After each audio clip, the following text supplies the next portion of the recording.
New Orleans is an incredible city, known for being one of the greatest party spots in the United States. It's teeming with life, but not all of it is living, if you know what I mean. New Orleans is also full of history, and a lot of it is pretty dark. This place has had a lot of setbacks, a lot of trying times, and as a result, there are said to be loads of spirits who haven't fully crossed over to the other side.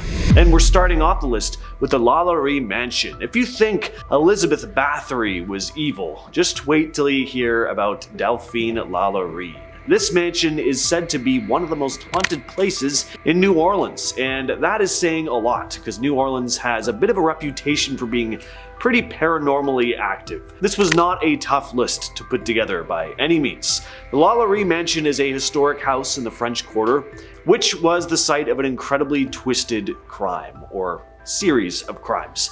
Madame Delphine McCarthy Lalaurie and her third husband, Dr. Louis Lalaurie, moved there in 1832. They were socialites known for hosting extravagant parties, but in 1834, the couple's gruesome secrets were revealed when a fire broke out. As firefighters rushed in to control the blaze, they came across a gruesome scene in the mansion's attic. Now, before this incident, Lalaurie did have a track record of mistreating her slaves, but no one really knew the true extent of her cruelty. At least 7 people were found to be victims of extreme torment and mutilation. There had been experiments performed on them. They were missing limbs. Some had been kept in cages. And she got away with it, too. Lalaurie and her husband fled to Paris, and she died peacefully in her home about 30 years later. Next on the list, we have Tableau Restaurant. It really seems like every place you go in New Orleans is haunted because this isn't even a place you'll find on ghost tours. Ghosts are to New Orleans like pizza is to New York. You just find great pizza on some random street corner, and sometimes it's not even a well-known spot. Here we have a video of a mysterious accident that was captured on a security camera at the restaurant. Take a look. So first of all, rude. This guy spent all this time sweeping the floor, and then this D-bag of a ghost has to knock a bunch of red wine off the shelf. Also, that's a waste of wine. Now, things do fall off shelves sometimes, sure, and if it was just like 1 or 2 wine bottles, I probably wouldn't think much of this, but they just keep coming. It's not just the bottles in front that fall, but the ones in back as well. It looks like they're being thrown out of the wine rack, which was built into the wall. So this is pretty strange. Now, could it be staged? Sure, but what do you think? Apparently odd stuff happens at this place all the time though. Doors will open on their own, the TVs will turn off and on by themselves. Definitely a place to check out. When it comes to haunted New Orleans cemeteries, St. Louis Cemetery is usually the first one to come up, but there are plenty of others, including St. Roch. St. Roch Cemetery was founded in 1874 by Reverend P.L. Thevis. Visitors have claimed some eerie stuff going on in this place, and there are 2 main apparitions people talk about seeing. First, there's the ghost of a dog, described as an unusually large black canine wandering through the cemetery. People will try to approach the dog, but then it mysteriously vanishes when cornered with no apparent escape route. So a ghost dog. What's the story behind that? Well, interestingly, the cemetery named after St. Roch is also the patron saint of dogs, so a possible connection there. Another eerie presence reported is a hooded figure that roams through the cemetery. This mysterious entity is often seen either disappearing into thin air or just passing through the solid walls surrounding the cemetery grounds. Next on the list, we have the Sultan's Palace. Now, a lot of haunted house stories play out in this very similar kind of fashion, right? We've all heard tons of them. Usually there's a family, usually from the 1800s or early 1900s. Members of the family die after some freak accident or are killed by a deranged member of the family, and then their tortured souls haunt the place, unable to cross over to the other side. Well, the story behind this place is almost more fascinating than its supposed haunting. So it was built in 1836, a beautiful piece of property that became known for the bizarre activities carried out by a Turkish man who moved in, claiming to be a sultan. Neighbors would talk about all the extravagant parties he'd throw, the constant loud music, this harem of women that had also accompanied him from Turkey, but locals were never invited to these parties. It was a mystery as to exactly what was going on. All the harem of women, I'm sure there were sounds. You could probably guess. But one morning, after a particularly stormy night, a passerby noticed a stream of liquid trickling down the steps of the Sultan's palace. Police arrived to inspect the house, and what they found inside was a complete massacre. There was so much red bodily fluid covering the place that there was a coppery scent in the air. Bodies were scattered everywhere, many gruesomely dismembered. As authorities explored the house more, the horror just continued, leading them finally to the courtyard, muddied by all the rain from the previous night, and sticking out from the heavy soil was a hand. Its fingers were spread like whoever was buried had been desperately reaching for help. It turned out to be the hand of the supposed Sultan. He'd been buried alive, and no one ever found out who did it. Of course, with all the death that happened there that night and how brutal it was, the spirits of those men and women are said to still linger within the walls of 716 Dauphine Street.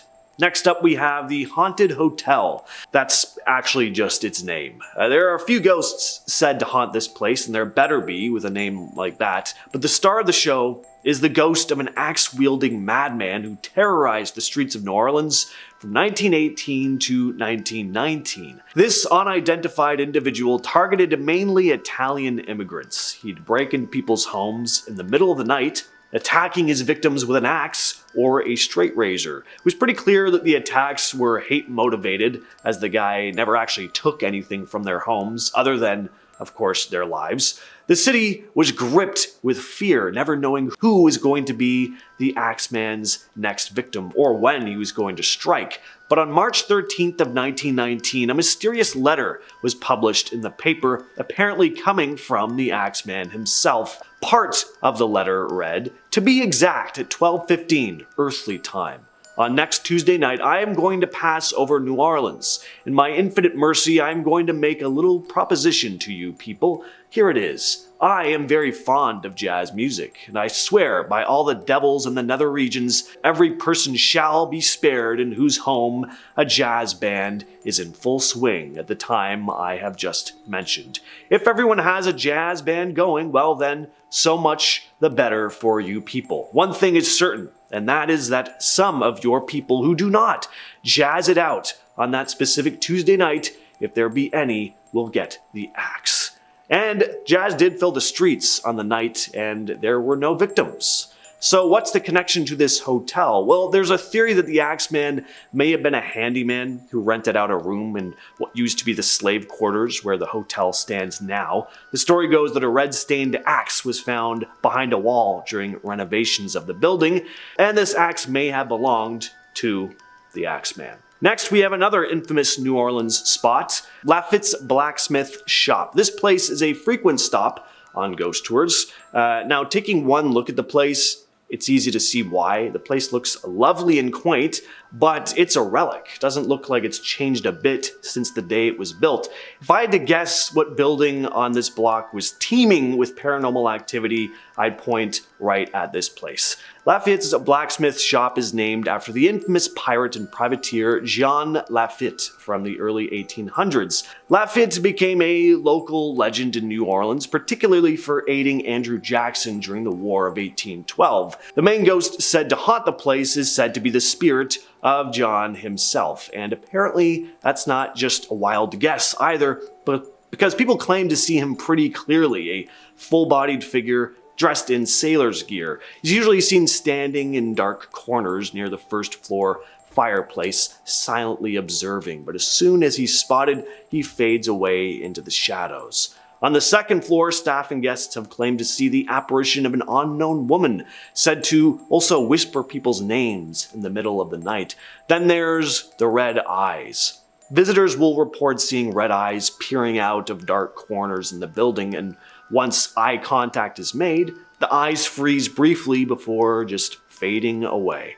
The place looks fantastic, definitely a spot to hit up if I'm ever in New Orleans, and what really adds to the atmosphere here is that there's not much electricity. Candles provide most of the light. And now a haunted theater, Le Petit Theatre in the French Quarter. The building began operating as a theater in 1922, but it's been around since the late 1700s, so it has some history. Not only are there said to be ghosts of soldiers from the Civil War roaming the halls, but there have been tragic events since the property started operating as a theater as well. And the spirits of these tragedies are said to linger in the building to this very day. The Petit Theatre also operates as a wedding venue, and one story goes that during a wedding ceremony years ago, the bride, for one reason or another, decided to take her own life, falling to her death up the side of the theater. And some say on occasion you can catch a glimpse of her ghostly figure standing at the exact spot she stood before jumping to her death. Imagine being that soon-to-be husband. Man. Way to feel low about yourself. You're about to get married, and the bride wants to avoid this so much that she decides it's best, you know what, I'm just going to end it all. There's also said to be the ghost of an actress who accidentally fell to her death from the catwalk while getting frisky with a maintenance worker. There's the ghost of an angry nun who slaps people, the angry spirit of a former manager who took his own life in the staff office, and plenty more. So even when a show isn't sold out, they're still performing for a full audience. At 625 St. Philip Street now sits Flanagan's Pub, but this pub has a pretty morbid history. It used to be a morgue. The summer of 1853 was a bad time for New Orleans. The city was once again plagued by the yellow fever. Within just a few weeks, nearly 10,000 of the 50,000 people in the city were hit with yellow fever, 1/5 of the population, which is pretty nuts. There was, of course, a shortage of space for dead people, so places that weren't originally intended to be morgues started operating as makeshift morgues, including 625 St. Philip Street. With all the dead that were stored here, it's really no surprise the place is said to be haunted. Folks will report lights flickering or dimming in the bathrooms on their own. Staff also say the plugs are sometimes mysteriously pulled from the bar's refrigerator. The toilets are said to sometimes overflow, with plumbers consistently finding nothing wrong with the pipes. St. Louis Cathedral, once again in the French Quarter. This spot holds the title of the oldest cathedral in the United States, which is still in use. Began construction in 1718, with the final version completed in the 1850s. One of the prominent ghosts associated with this place is Pierre Antoine, who was a priest from 1774 until his death in 1829. Antoine famously baptized Mary Laveau, the renowned voodoo queen of New Orleans, and officiated her marriage to her first husband. So people will say they see Antoine's spirit strolling through an alleyway named after him, right beside the church. He's also said to quietly sing while peering through the stained glass windows. But there are a couple of other ghosts said to make appearances here, a couple we've covered earlier, like John Lafitte, and Delphine Lalaurie. And we close out our haunted New Orleans tour with another cemetery, St. Louis number 1, said to be the most haunted cemetery in the entire city. Not only that, but it's also a pretty unique one. So here, many of the dead are buried above ground in tombs. There are some pretty prominent figures buried here, including Mary Laveau, so it's no surprise she's said to haunt the cathedral, about a 15-minute walk away. There are countless stories of apparitions, strange sounds, and other seemingly unexplainable things taking place here, and although one story goes that Delphine Lalaurie died and was buried in Paris, there's also a rumor that her remains were brought back to New Orleans and buried right here in this cemetery. With all that said, I've been your host, James, and I'll catch you, yes, you specifically, in the next video. Lafitte, I think it's Lafitte. I always thought it was Lafitte.